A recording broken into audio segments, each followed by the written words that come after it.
বানের পানি কিছুটা নেমে যাওয়ায় যারা বাড়ি ফিরেছেন তাদের আর কিছুই অবশিষ্ট নেই পুরনো ঘরে। শুধু খাবারের অভাবই নয়, নেই শোবার জায়গা কিংবা টয়লেটও।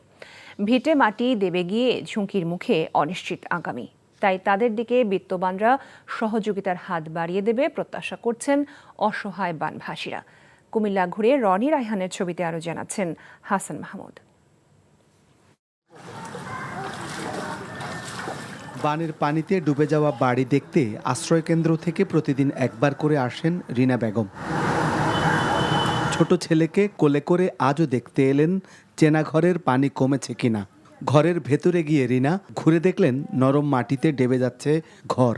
ভেঙে পড়েছে ঘরের আড়, টিনের চালাটা নিতে পারছে না আর ভার। রিকশাওয়ালা স্বামীর 3 সন্তান নিয়ে রিনারা কোথায় দাঁড়াবে এবার? চান্দা ছাড়া পুঁজিটি ছাড়া কিছুই নেই। এরপর এই যে 15 দিন বাড়িঘর ছাড়া হয়েছি, কইতেন থাকার মতন কোনো অবস্থা আছে? ডাইবা দেবো গা, থাকতো তা দেবো না, আবার ফেয়ার লিগে ভাড়া দেওয়া দেবো না, টিয়া নাই, পয়সা আঙ্গদাম সামর্থ্য নাই। এই মুহূর্তে একটা ঘর দুয়ার দিয়ে করুন। তাদের যে আহ্বানগুলো, সে আহ্বানগুলো সরকার কিংবা সংশ্লিষ্ট যারা রয়েছেন কর্তৃপক্ষ, বিশেষ করে বিত্তবানরা, তাদের এই সংকটে এগিয়ে আসবেন।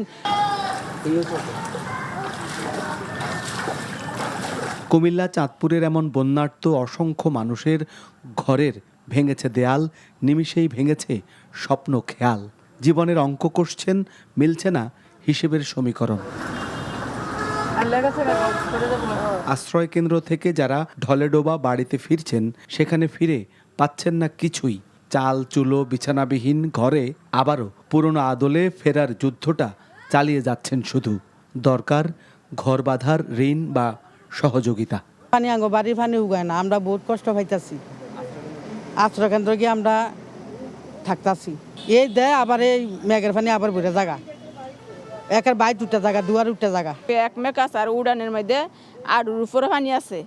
তা মনে করো আমি ফোলা পানি লয়ে বাচ্চা চলে আমরা চলাফিরে অনেক কষ্ট আছে, আমরা খাই তুলতে পারি না। খাল নদী সংস্কার না হলে এভাবেই হয়তো বারবার পড়তে হবে বন্যার কবলে। Hasan Mahmud, NTV news, Comilla.